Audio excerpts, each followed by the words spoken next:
Jadi film ini adalah film yang nggak biasa-biasa aja, horor yang mencekam ala Midsommar, Hereditary. Namun film ini juga termasuk crime mystery horror. Jadi bagaimana review dari Longlegs?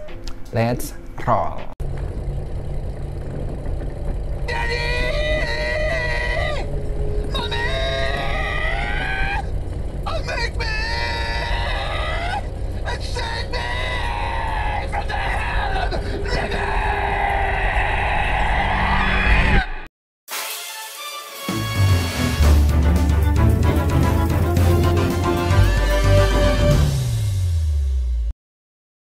Horor mencekam yang membuat kalian merasakan weird feeling kayak gitu ya.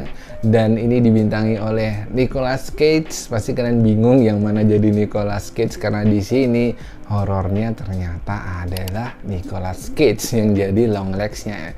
Jadi memang first impression saya menonton ini seperti first impression kalian saat merasakan nonton opening scene-nya ya. Jadi opening scene di situ kan kayak kita ngerasa kayak apaan sih ini film? Aduh, udah ini mau jump scare atau enggak gitu ya, tapi tegangnya padahal enggak ya, tapi cukup creepy kayaknya untuk nonton Longlegs ini ya. Jadi seperti itulah first impression dari saya. Nggak ekspektasi banyak tentang film ini gitu ya, mau film ini bagus atau enggak itu, tapi opening scene-nya cukup ikonik kayak gitu ya. Dan untuk bagaimana filmnya akan kita bedah di sini. Jadi plot film di sini memang sangat-sangat slow pace banget. Jadi buat kalian yang suka banget film-film yang horror dar-der-dor kayak The Nun, Annabelle gitu ya, kalian mungkin nggak cocok kalau nonton film ini ya, karena ini adalah film crime mystery dibalut dengan horror kayak gitu ya. Hantunya pun nggak nampak selalu setiap menit ada kayak gitu ya, seperti horror-horror Indonesia, tapi memang pace-nya di sini untuk plot ceritanya sangat-sangat slow banget. Bagaimana penyutradaraan dari O.J. Perkins ini dan pencitraan dan gaya bercerita yang sangat-sangat pelan tapi dengan visual yang memukau dan juga sound design yang luar biasa bisa kita nikmati. Disitulah keindahan dari film Longlegs ini. Buat kalian yang suka banget horor ala Stanley Kubrick ya, karena penyutradaraan di sini saya rasa sih ini pace-nya kayak The Shining gitu ya. Jadi visual-visualnya pun, gaya sinematografinya pun kayak The Shining gitu. Wah, ini pasti keren banget kayak itu ya waktu pertama kali saya nonton.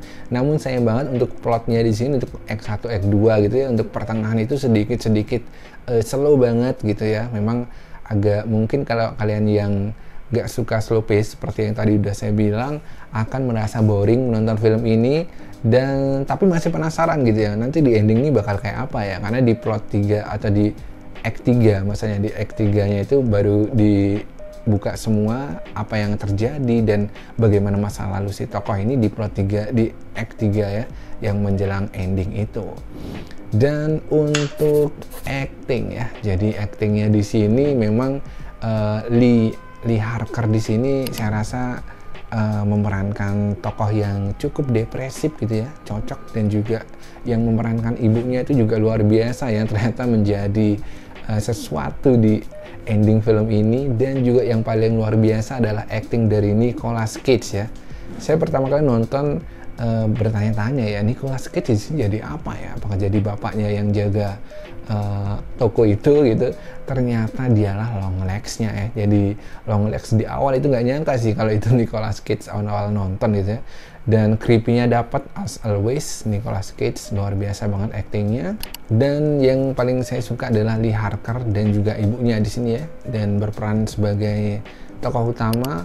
Dan cukup membuat kita penasaran gitu ya, karena sebenarnya membuat misterinya tuh si tokoh ini kayak menyimpan sesuatu ya. Actingnya juga dapat banget di situ, penyampaian emosi, penyampaian rasa depresinya dia dalam kehidupan sangat dilampiaskan dari mimik dan juga emosi yang dia tampilkan di film ini. Untuk visual dan sinematografi sih juara banget Longlegs ini ya. Penyutradaranya seperti yang tadi udah gue bilang, kalau kalian suka Stanley Kubrick, di sini sinematografinya pun mirip banget dengan Stanley Kubrick gitu ya. Sedikit nostalgia, apalagi di sini pun untuk membahas set production ya, sedikit ngulas set production di sini cukup mengambil old school gitu ya, kayak zaman dulu gitu, bahkan dari mobil, dari pistol gitu, zaman dulu banget. Dan juga yang saya suka dari sinematografinya itu penggunaan rasio ya. Jadi kalau pas present time gitu ya, keadaan saat ini dia gunakan wetsuit, dan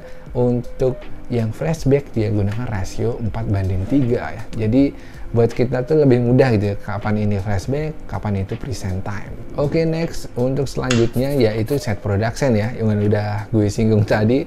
Emang di sini perfect banget menggambarkan untuk tahun segitu banyaknya serial killer, dan juga dari pakaian itu jadul banget, dari jam tangan di Harker, dari mobil-mobil yang dipakai, dari bangunan rumah-rumah dari di situ juga masih lama banget gitu ya.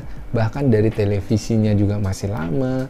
Dari pokoknya semuanya di sini set produksinya sempurna banget. Untuk tim produksi di sini pasti keren banget ya, sampai sedetail itu bisa menggambarkan suasana tahun 80-an ya, seperti itu. Nah, untuk sound design ala-ala horor Stanley Kubrick gitu ya, kalau udah ada dan digabungkan dengan ala-ala Annabelle gitu, kalau udah ada string-string mulai bermunculan, horor mulai mencekam ya, kayak gitu ya. Cukup membuat tensi slow pace itu jadi membuat kita penasaran dan juga tegang juga ya untuk film sound design dari film ini gitu ya.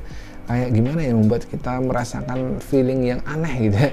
Walaupun ini film horor siang-siang gitu, nggak yang malam-malam terus mati lampu. Ini siang-siang pun tensi yang kita rasakan di situ sangat mencekam gitu rasanya. Apalagi di situ kan kota-kotanya sepi kayak itu, dengan sound design yang cukup porsinya pas, itu perfect banget untuk membuat kita sedikit tegang kayak gitu. Oke, next yang terakhir untuk pro dan kontra dari film ini. Buat saya pribadi sih ini film yang cocok untuk saya ya, karena saya pencinta Stanley Kubrick dan juga visual yang memukau, sinematografi yang keren ala Stanley Kubrick. Namun di sini memang plotnya yang agak lambat dan sedikit terlalu lama gitu ya, di pertengahan gitu. Seharusnya itu bisa lebih cepat gitu untuk ending, tapi build up-nya yang agak lama kayak gitu ya. Itu pendapat saya pribadi. Namun ditarik dari semua itu, plot yang lama, pacing yang itu tuh untuk membangun tensi di ending dari scene ini. Walaupun di ending pun di sini ya yang membuat saya agak gelo gitu, kayak aduh ternyata gini doang nih gitu endingnya gitu ya. Jadi kayak gantung gitu ya, jadi nanggung gitu ya. Kita udah mau merasa wah ini dia nih horornya, action udah mulai nih ya udah habis kayak gitu kan. Jadi kayak merasa di prank gitu ya, udah membangun tensi seperti itu, namun di puncak klimaksnya anti klimaks banget dong itu ya. Itu mungkin gaya penyutradaraan yang ya bisa dibilang unik dan tricky gitu ya, yang endingnya diserahkan ke kita gitu ya, tapi sebenarnya itu kurang bagus juga gitu ya. Jadi sedikit kritikan dari saya mungkin di situ aja sih, plot yang terlalu lama, build up lama, dan di ending akhirnya digantung kayak gitu. Jadi kurang klimaks kayak gitu ya. Untuk saya pribadi seperti itu. Dan bagaimana menurut kalian, dan berapa skor versi kalian? Kalau skor dari kami adalah 7,8. Jadi buat kalian yang sudah menonton film Longlegs ini ataupun yang belum, silahkan komentar di bawah, layak nggak nih kalau ini salah satu film horor terbaik tahun ini, ataupun kalian punya nominasi film horor lainnya gitu, seperti The First Omen itu juga bagus, dan Night Talk with Devil itu ya, yang Night Show with Devil itu juga cukup bagus. Menurut kalian lebih bagus mana nih, Longlegs, Immaculate, atau The First Omen ya? Silahkan komen di bawah ini. Oke, jadi segitu dulu review dari Longlegs, horror crime mystery yang tampil beda untuk di tahun ini ya. Lumayan seru juga untuk menikmati film itu. Dan buat kalian yang nggak mau ketinggalan informasi tentang perfilman, bisa kalian like, komen, dan follow sosial media kami di bawah ini lainnya. Untuk itu, Yama Karisma pamit dan sampai jumpa di Roll and Review berikutnya.